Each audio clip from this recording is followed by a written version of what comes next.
Just say the word,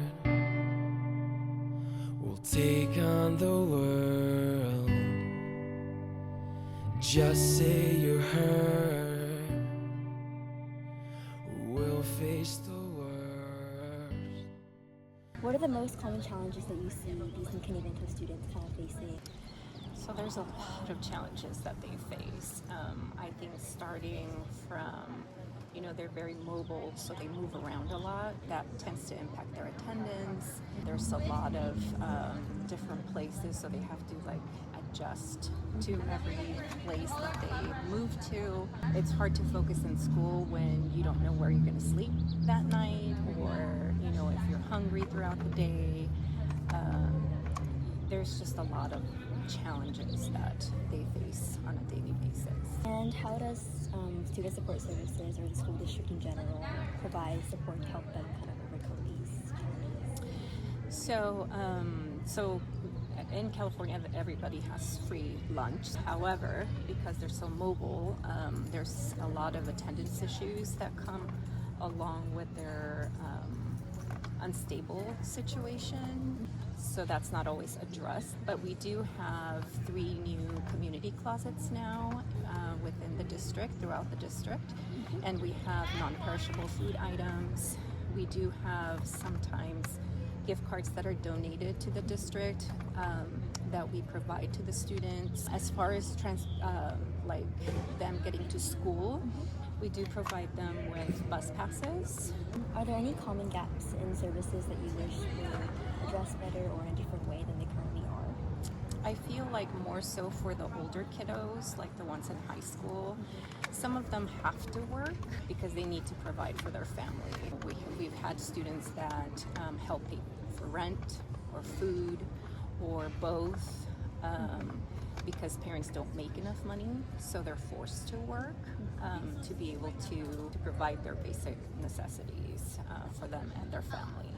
So I wish that there was some kind of a way that students in those specific situations can get some accommodations, I guess, with school and homework. And a lot of those students are oftentimes tired, or their grades suffer because right after school they have to go to work, and sometimes they work later than they should be working. So you feel that having to work sort of takes away from being able to focus in school? Definitely. Are there any common gaps in services that you wish were addressed better? I feel that it does these students a huge disservice by having their teachers left in the dark, not knowing that they are NKV. So this is actually all very confidential. Not everyone is apprised to this information. I am, counselors are, and admin are, and that's pretty much it. If teachers knew this very delicate situation, they would be much more understanding, them a lot more leeway with turning in assignments late. I don't know if there's anything specific that our district could do with that. It's like a state issue or a legal issue that we have no control over. But that's the biggest issue that I can really think of. Without naming names, are you able to share kind of a story of a student that kind of stuck with you or overcame some significant hardship? There's been a lot in the last 4 years that I've been in this position, but there's one in particular that I remember, and she just stands out to me because she was with an aunt, and towards the end of her high school career, the aunt kicked her out. So she was kind of couch surfing with friends. So she was having a really hard time trying to make it with her classes. She was also trying to work because that was the only way for her to be able to, buy food and things like that. I mean, the people that she was kind of couch surfing with, she didn't feel comfortable asking for stuff. She was kind of living on her own, but she was able to overcome those challenges, and she was very determined to kind of break the cycle. I met with her and I helped her complete her FAFSA, and she ended up going to community college. I was really proud of her, happy for her. Without naming names, can you share a story of a student who overcame significant hardship? And it's actually two because they're sisters. They were still keeping on top of their schoolwork while they were in a hotel by themselves while mom was in the hospital. They are maybe some of the most resilient students. I think I read the essays and I can tell. Oh my goodness gracious. Yeah, they're maybe some of the most resilient students that I've ever met. And they are so freaking sweet. You would have no idea that they're in the situation that they're in.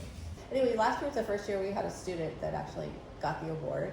Yeah, that's the program is named. This is the second year. Okay. Yeah.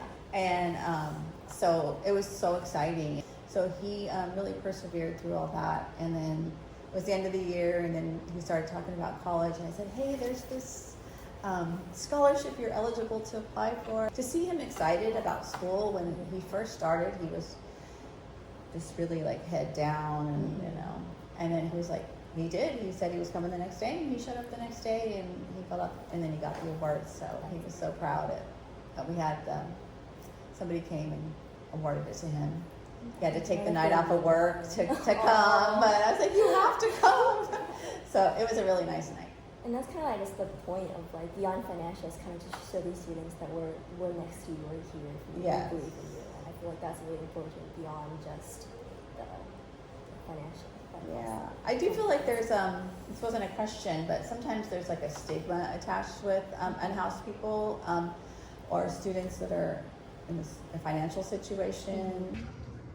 What are some common traits or mindsets you notice in these students who sort of persevere through their situation? I think there's some mindset of, I don't want this for myself, and I want to break the cycle. I think oftentimes they don't necessarily know how, but I think that the college trips, we do take 2 college trips per year with our high school students, so I feel like that kind of opens up that mentality of, yes, you can go to college, and yes, you can persevere and make a difference for yourself and your future through higher education. What are some common traits or mindsets that you notice in students who persevere through their situation? The ones that persevere through and make it out often have a lot of parent support. Even though they're struggling with housing and all the things, the parents are still behind them, pushing them. Staying in contact with the school is key. I feel like when the parents lose contact with us, the students are less successful. We feel like we're part of a team. So there's the students, the parents, and the school. Communication stays open. We can understand something's going on.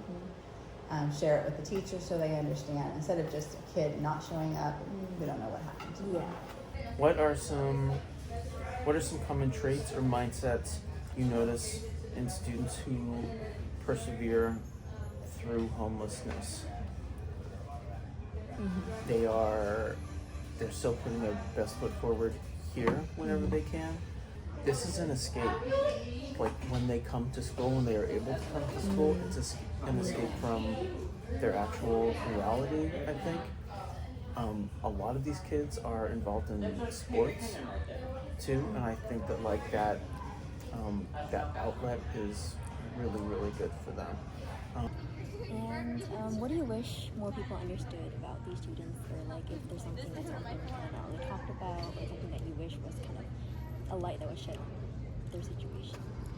Well, it's funny because I feel like in this position, I've met some people that have no clue that this is even an issue, that there's, when you think of homelessness, you think of people in tents out in the community, or, adults, right? Yeah.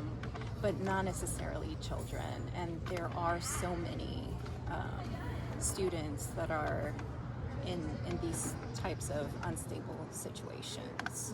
And every situation is unique and different. And one of the things that comes up again and again is that they want just to fit in.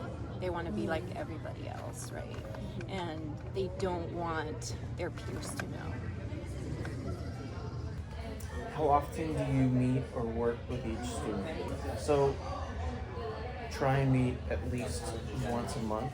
With each student?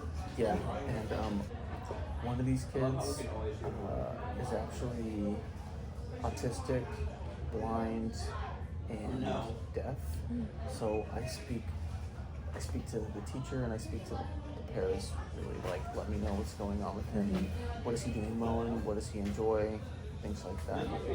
But yeah, at least once a month. I could be talking in front of class and my door will open and they'll walk right in front of me and open the cabinet and take some stuff and then just leave. And it's like, they know that they can do that because they are hungry all the time. They're hungry little hippos. Sometimes they'll just come to my flex and just want to talk to me, or backpacks. Oh, okay. Yes, if they need a backpack, you can get them new backpacks. Like school supplies? Yeah. I have all these boxes Oh, back. are those Yeah. all like, I okay. have so much leftover school supplies. They come and get folders, notebooks, like writing things like that. And is there anything else that you would like the public to know about how best to support these students, or how we can help you and FUSD support them? Well, I think just reaching out to the school districts and seeing, hey, is there anything they need, maybe partnering with, the school district and other groups or nonprofits in the city to kind of find the gaps and maybe also get some of the kids involved. I know it's really hard because they don't want people to know what their situation is, but if we could somehow get a group of students to voice what they would need, right? Because one thing is for us to kind of say, well, I think this is what they need, but coming from them, I think it's a lot more powerful and impactful.